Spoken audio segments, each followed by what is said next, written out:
안녕하세요. 시골 목사입니다. 오늘은 창세기 6장을 살펴보시겠습니다. 6장에서는 사람들의 죄악으로 인해 하나님께서 탄식하고 근심하는 장면이 묘사가 됩니다. 사람이 하나님의 감정을 파악할 길이 없기에 사람의 입장에서 하나님의 감정과 심정을 추측하여 기록한 것으로 보시면 되겠습니다. 그럼 1절을 보시도록 하겠습니다. 사람이 땅 위에 번성하기 시작할 때에 그들에게서 딸들이 나니. 창세기 1장 28절 생육하고 번성하여 땅에 충만하여시라는 하나님의 말씀대로 된 것을 볼 수 있겠습니다. 하나님의 아들들이 사람의 딸들의 아름다움을 보고 자기들이 좋아하는 모든 여자를 아내로 삼는지라. 사람들의 아들에 대한 견해는 어거스틴과 칼빈은 셋 계통의 경건한 자녀들이다 라고 보고 있고, 70인역이나 요세푸스는 천사로 보기도 합니다. 그리고 유대 랍비들은 지체 높은 집안의 아들들이다 라고 보고 있고, 사람의 딸들에 대해서는 가인 계통의 불경건한 여자들, 또 다른 의견은 인간의 딸들 또는 지체 낮은 천민 계통의 딸들이다 이렇게 보고 있는데, 뒤에 이어지는 말씀을 보시면서 하나님의 아들들이 과연 어떤 사람들을 표현한 것인지에 대해서 살펴보시도록 하겠습니다. 3절을 보시겠습니다. 여호와께서 이르시되 나의 영이 영원히 사람과 함께 하지 아니하리니 이는 그들이 육신이 됨이라. 그러나 그들의 날은 120년이 되리라 하시니라.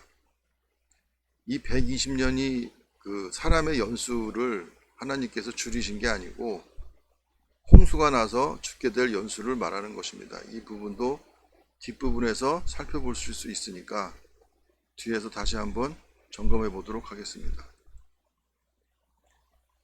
당시에 땅에는 네피림이 있었고 그 후에도 하나님의 아들들이 사람의 딸들에게로 들어와 자식을 낳으니 그들은 용사라. 고대에 명성이 있는 사람들이었더라. 네피림에 대한 견해도 타락한 천사 혹은 천사와 인간 사이의 혼혈족이다 이렇게 보는 의견이 있고, 킹 제임스 버전은 70인역에 따라서 거인이라는 뜻으로 번역을 하였습니다. 여호와께서 사람의 죄악이 세상에 가득함과 그의 마음으로 생각하는 모든 계획이 항상 악할 뿐임을 보시고 땅 위에 사람 지으셨음을 한탄하사 마음에 근심하시고, 하나님께서는 전지전능하시기에 하나님께서 하신 일을 후회한다는 뜻으로 한탄하다라는 말을 해석해서는 안 되고, 단지 하나님의 안타까운 심정을 인간의 측면에서 묘사한 말이다 라고 보시면 될 것 같습니다. 근심하시고도 같은 맥락으로 보시면 될 것 같습니다. 7절을 보시겠습니다. 이르시되 내가 창조한 사람을 내가 지면에서 쓸어버리되 사람으로부터 가축과 기는 것과 공중의 새까지 그리하리니 이는 내가 그것들을 지었음을 한탄함이니라 하시니라.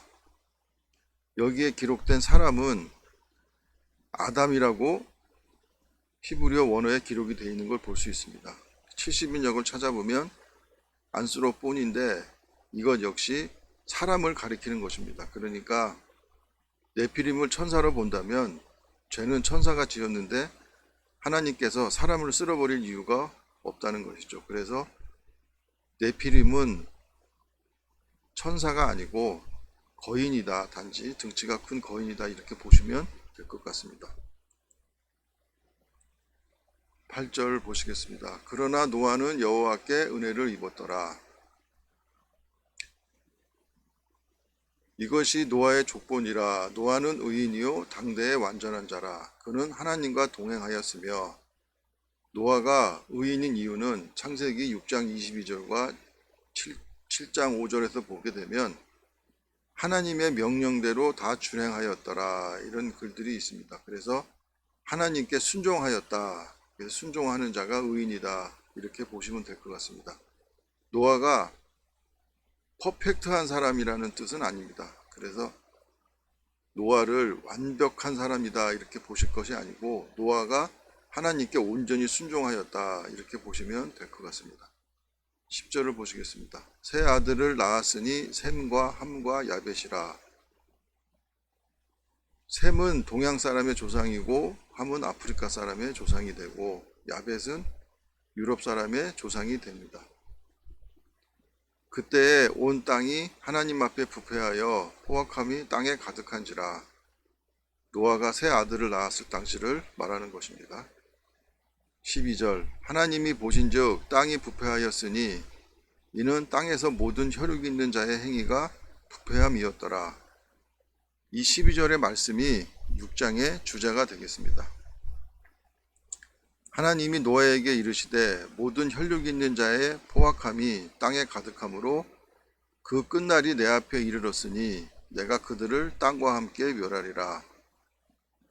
너는 고페루 나무로 너를 위하여 방주를 만들되 그 안에 칸들을 막고 역청을 그 안팎에 칠하라. 고페루 나무는 우리나라 말로 하면 잣나무를 말하는 것입니다. 그리고 역청은 석유가 아니고 수지로 송나무 송진 같은 것을 말하는 것이라고 합니다. 15절을 보시겠습니다. 내가 만들 방주는 이러하니 그 길이는 300규빗, 너비는 50규빗, 높이는 30규빗이라. 방주는 추진력이 없는 것을 말하는 것입니다. 배는 추진력이 있지만 방주는 둥둥 떠다니는 나무 상자와 같은 것이라고 보시면 되겠고, 300규빗은 135m이고 너비가 50규빗인데 너비는 22.5m고 높이는 30규빗으로 13.5m가 되겠습니다.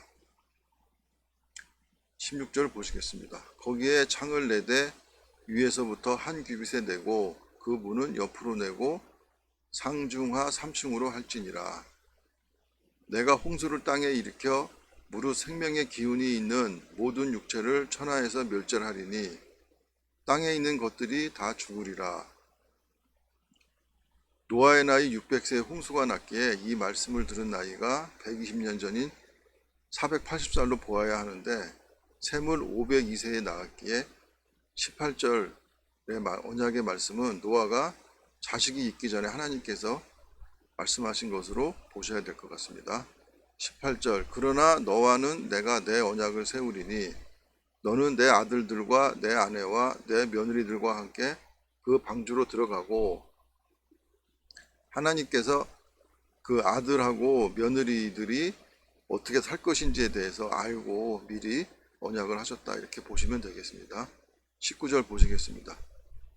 혈육 있는 모든 생물을 너는 각기 암수 한 쌍씩 방주로 이끌어들여 너와 함께 생명을 보존하게 하되, 한 쌍씩을 이끌어 드린 것은 종족 보존을 위한 것이고 7장에 나오는 7쌍은 8절에서의 제사를 위한 것으로 보시면 되겠습니다. 20절을 보시겠습니다. 새가 그 종류대로, 가축이 그 종류대로, 땅에 기는 모든 것이 그 종류대로 각기 둘씩 네개로 나아오리니 그 생명을 보존하게 하라. 너는 먹을 모든 양식을 네개로 가져다가 저축하라. 이것이 너와 그들의 먹을 것이 되리라.